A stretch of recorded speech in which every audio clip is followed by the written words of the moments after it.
ठीक है। तो LCR circuit, inductor, capacitor and resistance circuit में तीनों कंपोनेंट हमारे पास है, L, C, R, और हमने जिसे रिपीट किया था, ठीक है। VL voltage drop across the inductor, VC voltage drop across the capacitor and VR voltage drop across the resistance. ठीक है, इन तीनों का ये डायग्राम होगा। डायग्राम का हमें पता है, प्योर इंडक्टर सर्किट में कौन आगे रहता है, EMF, फेज कितना होगा, π/2। कैपेसिटिव सर्किट में कौन आगे रहेगा, करंट, फेज डिफरेंस π/2, और रेजिस्टेंस में दोनों एक साथ रहेंगे। और अगर EMF का इक्वेशन हमारे पास E = E0 sin ωt है, तो इसका फेजर डायग्राम जैसा कि हम बताए थे, ध्यान से देख लो इसको, इधर ध्यान दो। फेजर डायग्राम में भी हमने बताया था क्या, कि अगर इसका नेट EMF ये है, मान लेते हैं क्या है नेट EMF, जो कि x एक्सिस से, जैसे कि डेफिनेशन में मैंने बोला था, कितना बना रहा है एंगल, ओमेगा टी, कितना बना रहा है, ओमेगा टी। और अगर हम ये मान लें, इधर ध्यान देना, कि अगर करंट का डायरेक्शन ये है I, अगर मान लें ये I है, करंट तुम्हारा x एक्सिस पर भी हो सकता है, ठीक है ना, लेकिन जरूरी नहीं कि वो x एक्सिस पर ही हो, x एक्सिस के अलावा कहीं और भी हो सकता है, किसी भी पोजीशन पर हो सकता है, क्योंकि इसमें तीनों है, इसमें तीनों है, इसलिए कोई भी आर्बिट्रेरी पोजीशन पर हो सकता है, वो कोई भी आर्बिट्रेरी पोजीशन पर। अगर ये प्योर L होता, तब ये करंट जो है आपका x पर हो सकता था, और डिफरेंस E और I में π/2 होता, ठीक है ना। प्योर C होता तब भी डिफरेंस E और I में π/2 होता, और अगर प्योर R होता तो E और I सेम होते, लेकिन यहाँ पर तीनों है, इसलिए जरूरी नहीं है कि E और I दोनों के बीच में एंगल π/2 ही हो, ये जरूरी नहीं है। तो हम मान लेते हैं कि दोनों के बीच का जो एंगल ये φ है, कितना है ये, इन दोनों के बीच का एंगल कितना है, ये φ है, बोलो। और EMF बना रहा है यहाँ से कितना, x एक्सिस से ओमेगा टी, दिखाई दे रहा है, एक एक करके अच्छे से समझो। ये पूरी एंगल ओमेगा टी है, ठीक है, और ये एंगल कितना है, फाई है, ठीक है। अब एक एक बात समझते हैं, जिस तरफ हमारा I होगा मेरे बच्चे, इसी तरफ मेरा VR भी होगा, इसमें तो कोई डाउट नहीं होना चाहिए। जिस तरफ I होगा उधर ही VR होगा, बोलो। अच्छा भाई ठीक है, इस तरफ आपका VR होगा, ये हमारा EMF है, अभी उसके बारे में हम बाद में सोचेंगे। I है, ये VR है। अच्छा VL किधर होगा, तो I से 90 डिग्री पर होगा,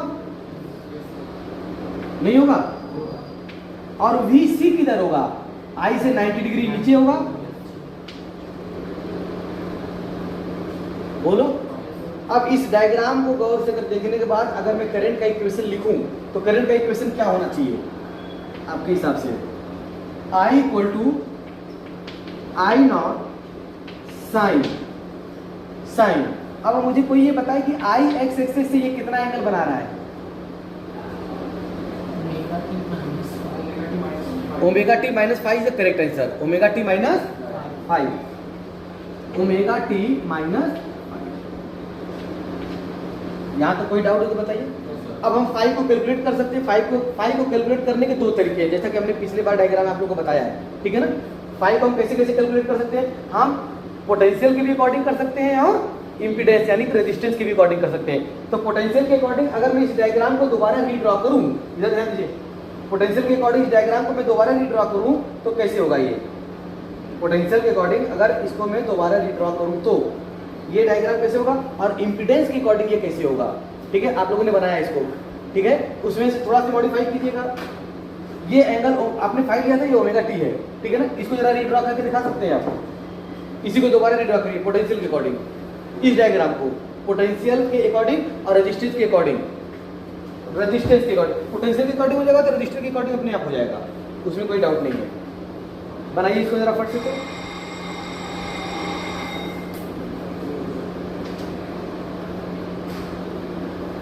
ऐसे कीजिए, ये हमारा VR है जैसा कि बनाया था, कोई दिक्कत नहीं है। ये हमारा VL, थोड़ा सी बड़ा बनाइएगा इसको, ये हमारा छोटा सा रहेगा BC, तो ये इतना हो जाएगा मेरा BL minus BC, parallelogram complete. ये गया रिजल्टेंट EMF, ये आपका BL माइनस BC। कोई मुझे बताइए एंगल कितनी है, क्योंकि अगर BR इधर है तो I भी इधर ही होगा, अगर BR इधर है तो I भी इधर ही होगा। ये एंगल क्या होगा इस डायग्राम के अकॉर्डिंग, सोच के वो लो, ये एंगल कितनी है, डायग्राम को देखो तो ध्यान से, ये एंगल बताओ कितनी है। I और E के बीच में एंगल कितना है, I और E फाई है, क्या है, ऐसा ही मैंने कराया था, ध्यान से देखिएगा, फाई होगा, बोलिए, ये होगा फाई। अब यहां से आप फाई की साइन कॉस टेन तीनों वैल्यू निकाल सकते हैं, ठीक है, वो जरूरत नहीं है, आप चाहो तो आपको निकाल भी चुके हो शायद, ठीक है ना। अब जरा रेजिस्टेंस के अकॉर्डिंग इसी डायग्राम को बनाइए तो, क्योंकि पहला हो गया सुनिए डायग्राम, दूसरा हो गया EMF, तीसरा हो गया करंट, ठीक है, चौथी हेडिंग होगी क्या, इंपीडेंस। तो इंपीडेंस की वैल्यू बताइए, इसके अकॉर्डिंग सेम टू सेम यही डायग्राम दोबारा बनाइए बिना किसी चेंजिंग के, बिना किसी चेंजिंग के सेम टू सेम यही डायग्राम, लेकिन अब रेजिस्टेंस के अकॉर्डिंग चलेगा ये, ठीक है। तो इधर आपका क्या हो जाएगा R, ये है आपका XL, ये है आपका XC, ये हो जाएगा XL माइनस XC, ये हो गया रिजल्टेंट, दिस इज Z, जिसकी वैल्यू होगी under root R square plus XL minus XC का होल स्क्वायर। क्लियर है क्या, यहां से अब आप ये एंगल कितनी होगी, वही होगी जो पहले थी, फाई। डाउट है क्या, यहाँ से आप जो भी एंगल साइन कॉस टेन जो भी निकालना चाहे आप यहाँ से निकाल सकते हैं, ठीक है ना। फिलहाल आप केवल यहाँ से कॉस फाई की वैल्यू बताइए क्या होगी इंपीडेंस के अकॉर्डिंग, बेस्ड अपॉन हाइपोटेनस, यानी कि R बाई जेड नहीं होगा क्या, ठीक है ना, इसको आप नोट कर सकते हैं, ठीक है। देखिए जो मॉडिफिकेशन है उसको तुरंत कीजिए और इस डायग्राम के अकॉर्डिंग आगे बढ़ेंगे। इसके पहले वाला डायग्राम भी करेक्ट था, उस पहले वाले डायग्राम में क्या चेंजिंग हुआ था कि इस एंगल को पूरा फाई माने थे, और इस डायग्राम के अकॉर्डिंग, क्योंकि उस डायग्राम में एक डिफरेंस ये मुझे कन्फ्यूजन हो रहा था, उसको ध्यान दीजिए, इसको मैं दोबारा रिपीट कर दे रहा हूँ। उसमें क्या कन्फ्यूजन था, एक चीज, इस इक्वेशन को जरा गौर से देखें हम, E equal to E naught sin omega t. Suppose that when we will divide by the impedance Z in this equation, then what will become? E by Z, E naught by Z. E by Z will come the I, and E naught by Z will come the I naught.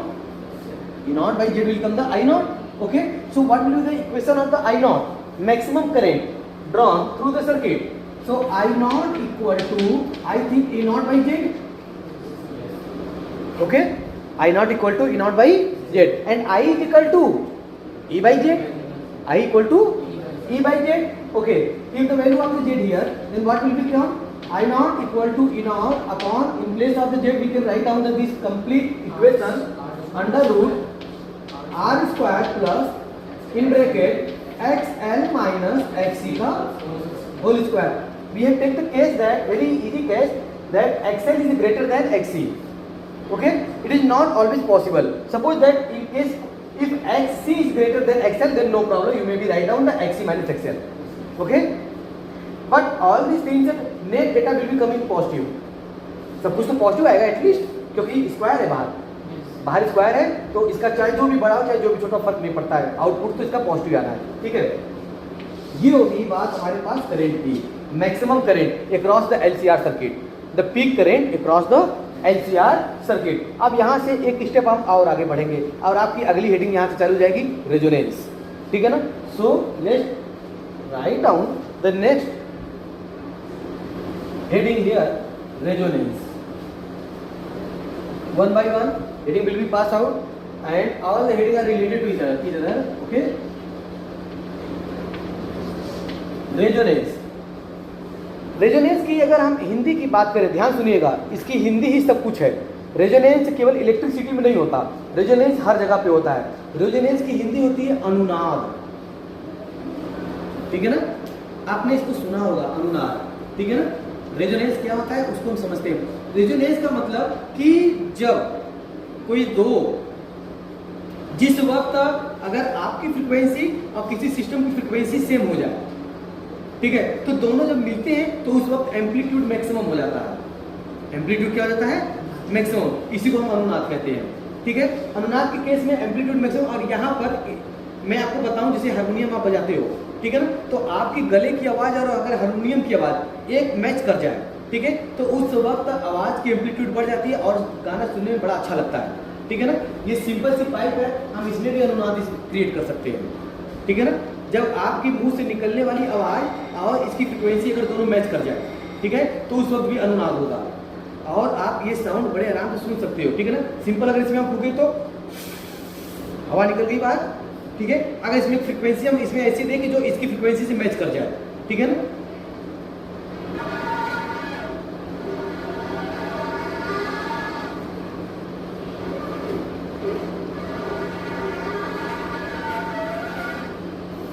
थोड़ा सा इसको मोटा आता है, अगर थोड़ा सा ये मोटा होता ना तो अब तक आ गया होता।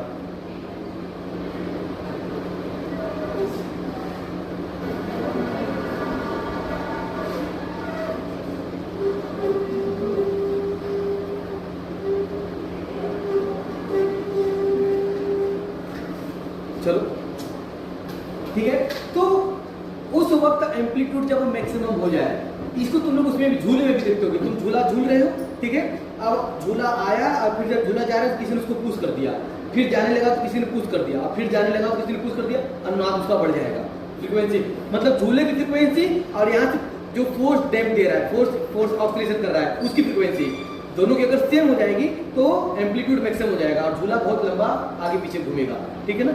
वही कहानी यहाँ पर है। तो ऐसा हम क्या करें कि ये भी इसकी एम्पलीट्यूड मतलब आई की वैल्यू मैक्सिमम हो जाए, तो वह condition, on which condition then the value of the current will be maximum, this is called the resonance.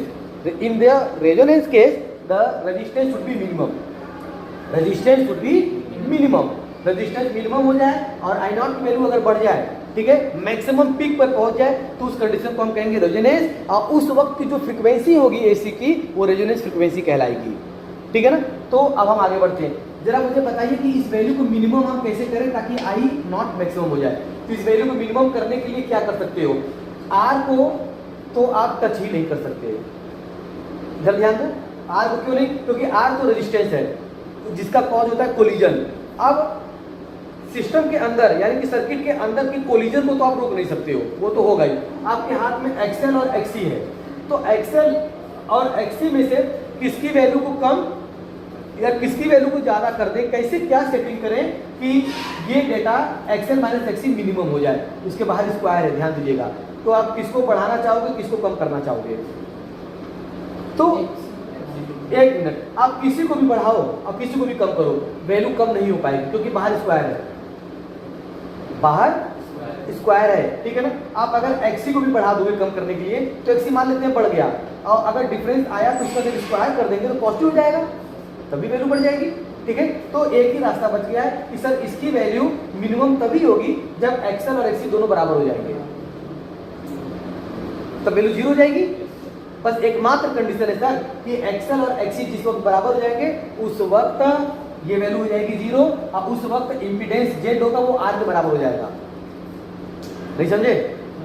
उस वक्त जो जेड होगा, जो जेड का फार्मूला होता है, तो एक्सएल और एक्सी अगर कट गए आपस में तो आर स्क्वायर का अंडर रूट से आएंगे तो आर यानी जेड इक्वल टू आर हो जाएगा, ठीक है। This particular condition is called the resonance, okay. So please write down, resonance is the condition for,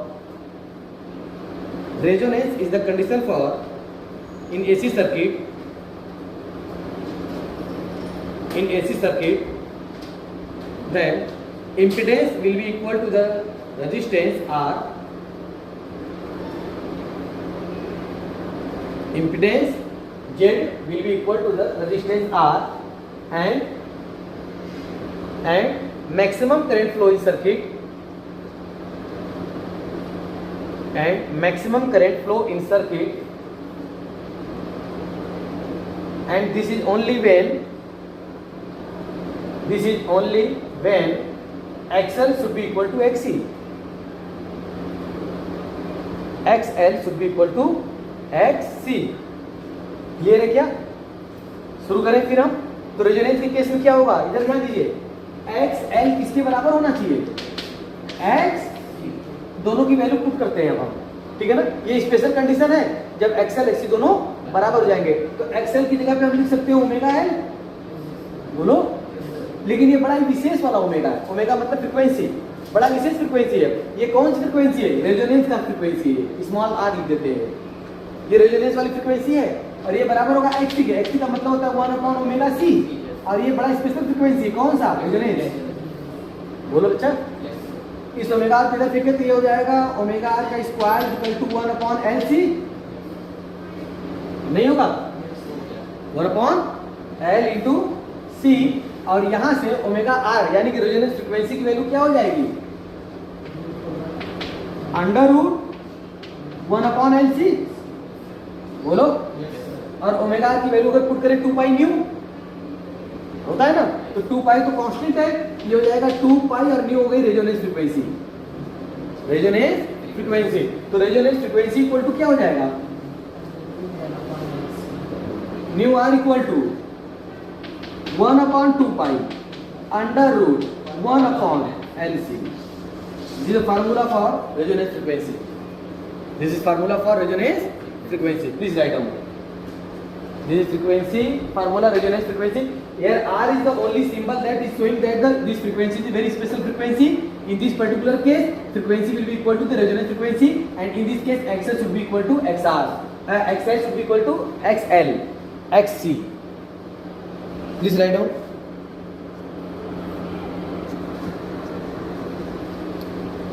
Okay. So this is the resonance frequency formula, 1/2 pi under root 1/L into C. ये resonance frequency, nu R is the resonance frequency. Resonance frequency को समझने के लिए आपको एक graph में बताता हूं, तब आप चीजों को बड़े आराम से समझोगे, ठीक है ना। जरा ग्राफ देखते हैं। ये ग्राफ हम किस में खींचेंगे, हम ये ग्राफ खींच लेते हैं करंट और फ्रीक्वेंसी के बीच में, करंट वर्सेस फ्रीक्वेंसी, ठीक है ना। ये हमारा करंट है और इधर हमारी फ्रीक्वेंसी चल रही है, ये ओमेगा का डायरेक्शन है, ठीक है। अब इसमें हम ग्राफ खींचेंगे तो हमारा करंट पहले कम रहेगा और एक कंडीशन पर थोड़ा सा बढ़ेगा और फिर कम होने लगेगा, फिर ये कम होने लगेगा। इस वक्त जो सर्किट का रेजिस्टेंस होगा R, वो मान लेते हैं R1 है। एक कंडीशन ऐसा है कि और ये थोड़ा सा और ऊपर तक जाएगा और फिर ये कम होने लगा। इस वक्त का रेजिस्टेंस मान लेते हैं R' है, और एक कंडीशन हम और ले लेते हैं, ये बहुत ऊपर तक गया और ऐसे आया, ये कंडीशन ले लेते हैं R', ठीक है। इन तीनों के खेल को देखिए, ये फ्रीक्वेंसी है, यानी कि फ्रीक्वेंसी को कम या ज्यादा करने पर, ध्यान समझिएगा, फ्रीक्वेंसी मतलब ओमेगा 2 पाई न्यू जिसको हम कर सकते हैं, ठीक है। तो सर्किट की फ्रीक्वेंसी को कम या ज्यादा करने पर हमारी करंट की वैल्यू एक पर्टिकुलर कंडीशन पर ज्यादा होती है, और फिर उससे फ्रीक्वेंसी को कम करने पर तब भी कम होती है और ज्यादा करने पर तब भी कम होती है, ठीक है। तो ये जो पर्टिकुलर पॉइंट है, this is called the resonance frequency. ये पॉइंट रेजोनेंस फ्रीक्वेंसी का है। लेकिन सर रेजोनेंस फ्रीक्वेंसी में कोई बार करंट ज्यादा है, कम है, और कहीं पर करंट बहुत ज्यादा है, ठीक है। वो डिपेंड करता है इस रेजिस्टेंस पर, यानी कि जब रेजिस्टेंस कम होगा तब उस वक्त पीक वैल्यू और अच्छी जाएगी। क्यों? क्योंकि अब रेजोनेंस के केस में केवल करंट रेजिस्टेंस पर तो डिपेंड करता है, और रेजिस्टेंस जितना कम कर दोगे पीक वैल्यू और ऊपर जाएगी, ठीक है। तो हम ये कह सकते हैं कि R" सबसे कम है R' से, और ये कम किससे है, R' से, केवल R से, ठीक है। जब रेजिस्टेंस बहुत ज्यादा होगा तो ये नीचे रहेगा। अब इसमें हम ये चीज बड़ा इंपॉर्टेंट है, ध्यान से देखना, आपके सिलेबस से निकाला जा चुका है ये टॉपिक, लेकिन मैं फिर भी बता रहा हूँ, जरा ध्यान रखिएगा। यहाँ पर देखिए शार्पनेस किसमें ज्यादा है, तो शार्पनेस इसमें ज्यादा है, बोलिए, ठीक है। तो किसी एक पॉइंट को हम यहाँ पर ले लें और ये यहाँ पर ले लेते हैं, तो ये जो दो पॉइंट है, इसको हम मान लेते हैं ω1 और इसको मान लेते हैं ω2, at delta omega, difference of ω1 difference of ω2 मान लेते हैं, ठीक है। तो ये जो डिफरेंस है यहाँ से यहाँ तक, इसको हम एक बैंड करते हैं, जिसको हम कहते हैं बैंड विड्थ, बैंड विड्थ, ठीक है। और अगर यहाँ की करंट I है तो ये करंट तुम्हारा हो जाएगा I/√2, और ये भी करंट हो जाएगा I/√2, तो पीक करंट से √2 टाइम्स कम तक का आगे, पीक करंट से √2 टाइम्स कम पीछे, इन दोनों की जो ये विड्थ है ये, ठीक है, इसको जरा गौर से देखते हैं ये पॉइंट, और आगे के लिए की जरूरत नहीं है, √2 तक आगे, √2 तक पीछे। तो अगर इसका हम डिफरेंस लेंगे तो ये क्या हो जाएगा, ω2 माइनस ω1 होगा ना, ω2 माइनस ω1, और यहाँ पे रेजोनेंस फ्रीक्वेंसी है ωr। अगर हम इसको ωr से डिवाइड कर दें तो ये हमारी इसकी बताएगी शार्पनेस कि कितना शार्प है। ध्यान देखिए, अगर ωr की वैल्यू ज्यादा हो और विड्थ कम हो तो शार्पनेस और बढ़ जाएगी, तीखापन और बढ़ जाएगा, ठीक है। इसी पॉइंट को कहते हैं क्वालिटी फैक्टर, ठीक है ना, इसी फार्मूले को बोलते हैं क्वालिटी फैक्टर, ठीक है। मतलब कि जिसमें विड्थ कम हो ये और रेजोनेंस की वैल्यू ज्यादा हो, पीक वैल्यू ज्यादा हो, इसको हम बोलेंगे क्वालिटी फैक्टर, ठीक है। आप इसको ऐसे भी कर सकते हैं कि अगर ये डिफरेंस डेल्टा ओमेगा और ये भी डिफरेंस डेल्टा ओमेगा है, मान लेते हैं ये डिफरेंस है हमारा डेल्टा ओमेगा यहाँ से यहाँ तक, और यहाँ से यहाँ तक भी है डेल्टा ओमेगा, तो दोनों मिला देंगे तो कितना हो जाएगा 2 डेल्टा ओमेगा बाई ω/r। ये भी एक फार्मूला इसका बनता है, ये भी एक फार्मूला बनता है किसका, क्वालिटी फैक्टर का, इसको हम क्यू फैक्टर भी कहते हैं। तब उस करंट की क्वालिटी सबसे अच्छी होगी जिसमें पीक ज़्यादा से ज़्यादा जाए, शार्पनेस अच्छा से अच्छा हो, ठीक है। इसके और भी बहुत सारे फार्मूले होते हैं। इसका एक और फार्मूला तुमको मैं बताऊं, ये होता है R/XL, और एक फार्मूला और होता है R/XC, R/XC। ये सब क्वालिटी फैक्टर के फार्मूले हैं, ये सब क्वालिटी फैक्टर के चारों फार्मूले हैं, ये चारों फार्मूले क्वालिटी फैक्टर के हैं, ठीक है ना। तो क्यू फैक्टर के नाम से इसको जाना जाता है, इसको भी नोट कर लीजिए, क्योंकि आपके सिलेबस में नहीं है, इसके बावजूद भी ये काफ़ी इंपॉर्टेंट टॉपिक है, ठीक है ना। तो कॉम्पिटिटिव पॉइंट ऑफ व्यू से भी इसको आप नोट कर लीजिए। फिर हम आगे चलते पावर फैक्टर पर आते हैं। अब क्वालिटी फैक्टर और पावर फैक्टर कंफ्यूज करता है, तो क्वालिटी फैक्टर को समझ लीजिए, ये चीज़ है शार्पनेस, ठीक है, और पावर फैक्टर अभी हम बता रहे हैं, okay. So let's start the next heading. We are going to discuss about the power factor. Okay. There is a big difference between the Q factor and power factor. ठीक है ना।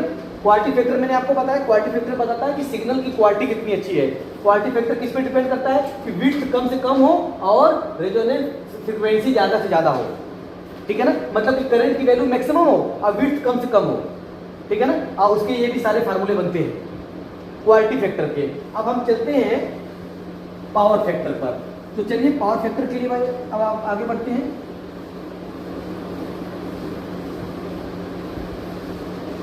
Power factor क्या है वो देखते हैं। अगर हम ध्यान सुनिए, पावर का फार्मूला तुम्हें पता है क्या होता है भाई, P = VI, बचपन से ही पढ़ते आए क्लास 9 से, ठीक है ना।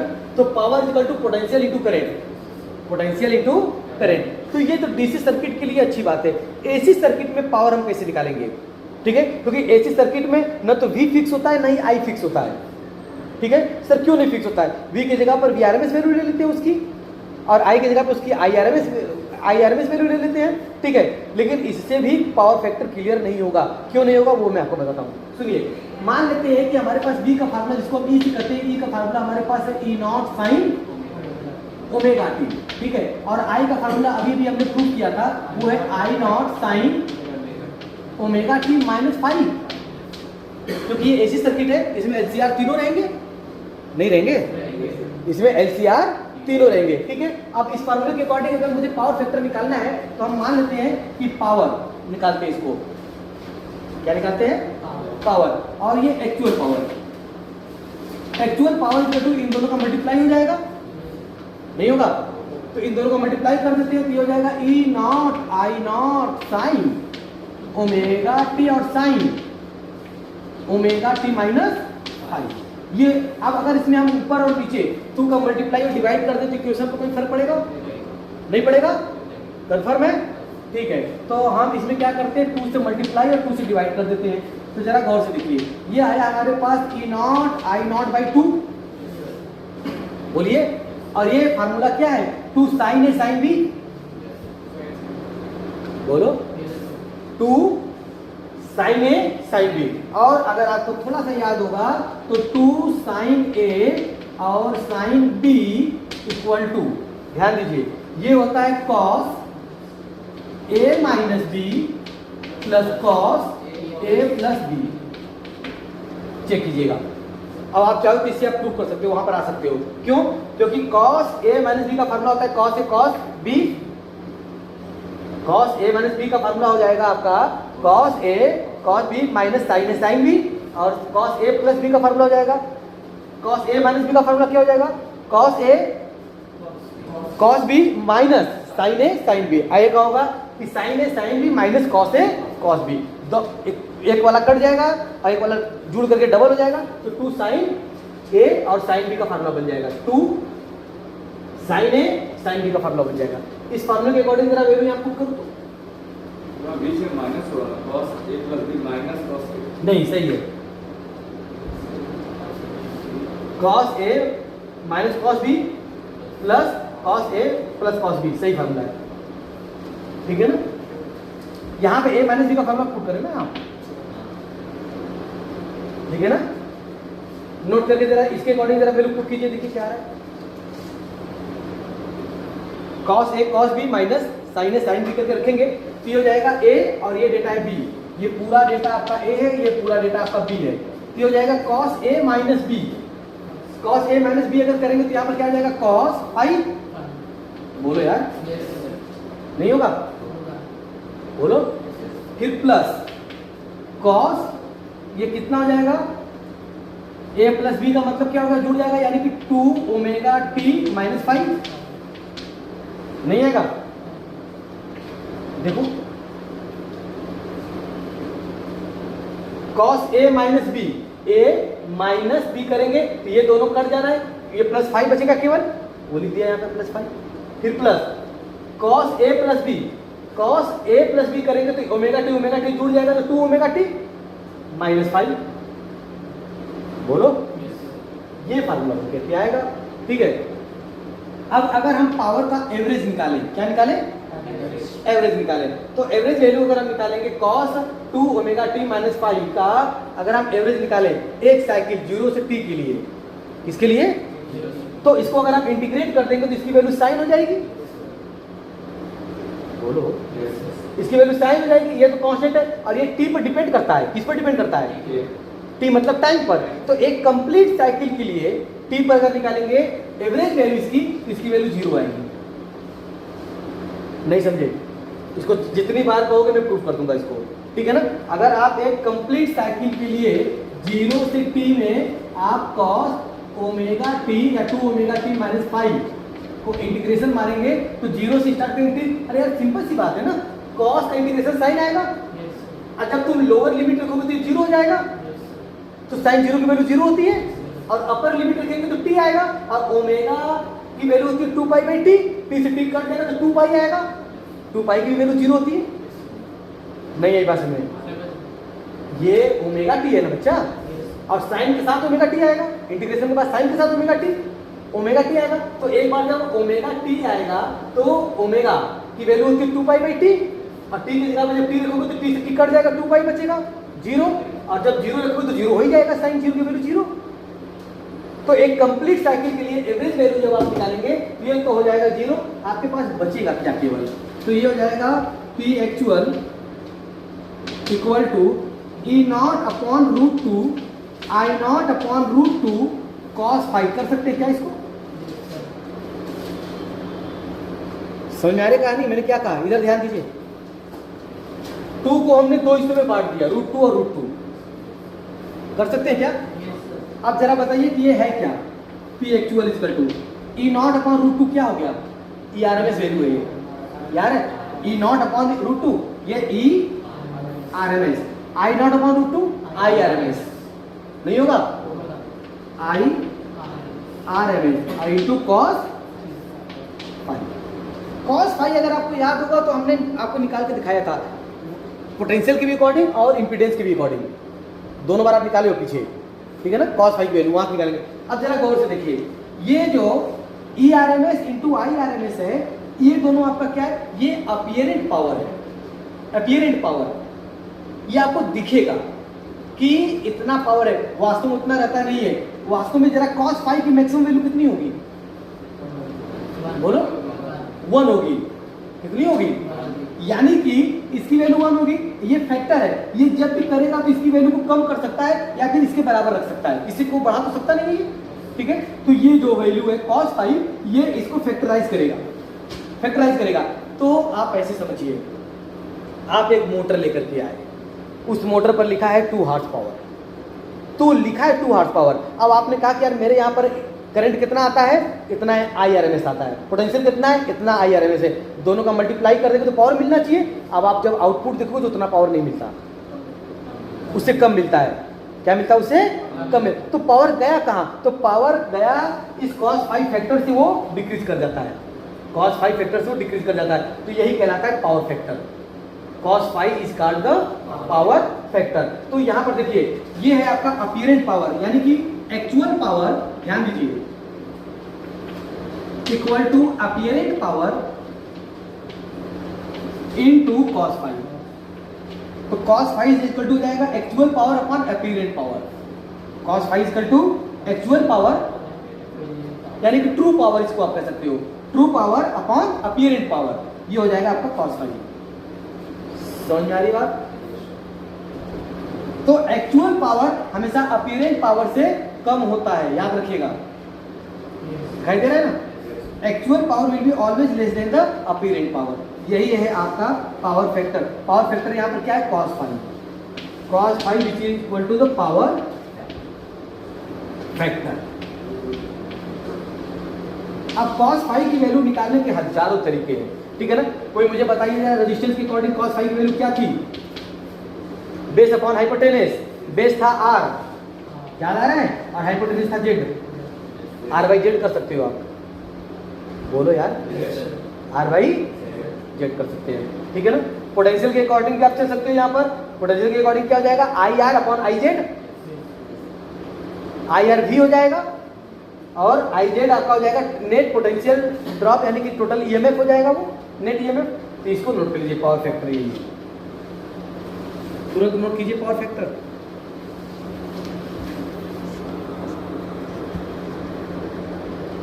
चलिए, तो इसमें जैसा कि आपने करेक्शन कर लिया होगा, ठीक है, ये निगेटिव होगा, प्लस की जगह क्या होगा?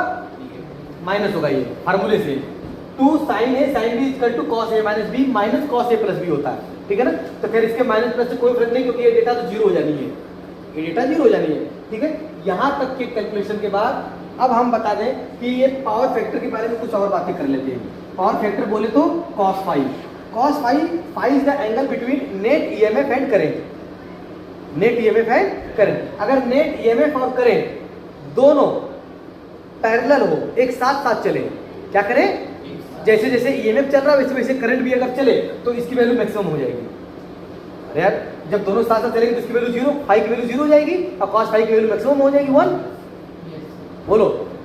लेकिन कुछ केस में अगर पोटेंशियल और करंट सेम फेज में नहीं जा रहे हैं, इन दोनों में कुछ लेगिंग आ गई, ठीक है, कितने एंगल का? फाई एंगल का।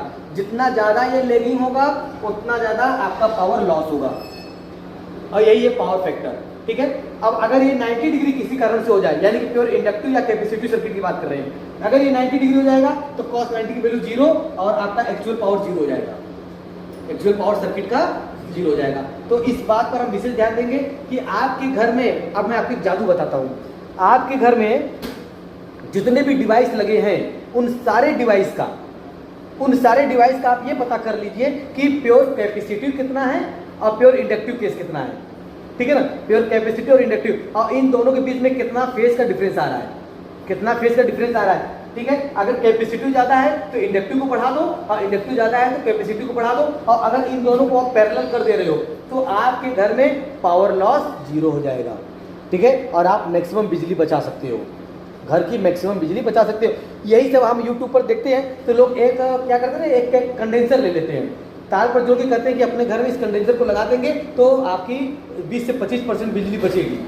तो वो एक्चुअली पावर फैक्टर से खेलना चाहते हैं, लेकिन ऐसे हवा में केवल लगा देने से कोई फायदा नहीं है कि आप कैपेसिटर, हो सकता है कि उसकी कैपेसिटी पावर पहले से ज़्यादा ना हो और आप कैपेसिटर और लगा दिए, तब तो और लॉस होने लगेगी बिजली का ना। तो पहले आपको चेक करना। तो इंडक्टिव पावर किसको कहते हैं? आपके घर में मोटर कितने चल रहे हैं, जैसे पंखा हुआ, फ्रिज हुआ, बोलो, जितने भी मोटर से चलने वाले डिवाइस है, आपका समरसेबल हुआ, ठीक है, कूलर हुआ, तो जितने भी मोटर चलने वाली डिवाइस है वो इंडक्टिव सर्किट है, और जितने हीट से चलने वाली डिवाइस है, जिससे चमक बनती है, जिससे लाइट हुआ आपका ट्यूबलाइट कंडेंसर लगता है, ठीक है ना, तो कितने कैपेसिटिव डिवाइस है, इन दोनों का फेज पावर फैक्टर आप निकाल लो, और पावर फैक्टर के अकॉर्डिंग आप देखो कि कैपेसिटिव डिवाइस ज़्यादा है या इंडक्टिव डिवाइस ज़्यादा है। इंडक्टिव ज़्यादा है तो आप एक कैपेसिटर कहीं पे सर्किट पर यूज कर लो, और कैपेसिटिव अगर ज़्यादा है तो कहीं पे इंडक्टर यूज कर लो, ठीक है। पावर फैक्टर को जीरो करने की कोशिश करो, अगर इसको आप कम कर दोगे, पावर फैक्टर अगर आप कम कर दोगे तो आपका अपीरेंट पावर बढ़ जाएगा, अपीरेंट पावर मैक्सिमम हो जाएगा, ठीक है ना। इन बातों पर हम ध्यान देते हैं। अब आपका अगली टॉपिक आपका है वाटलेस करंट, और उसके बाद ट्रांसफार्मर है, एसी जनरेटर हम पढ़ चुके हैं, एसी जनरेटर हम पिछले ही चैप्टर पढ़ लिए, तभी तो हम आए थे फार्मूले में, NIAB करके आया था, ठीक है। तो केवल वाटलेस करंट है और ट्रांसफार्मर है, ठीक है ना। उसके बाद हम चलेंगे EMW में, ठीक है ना। चलिए फिर मिलेंगे।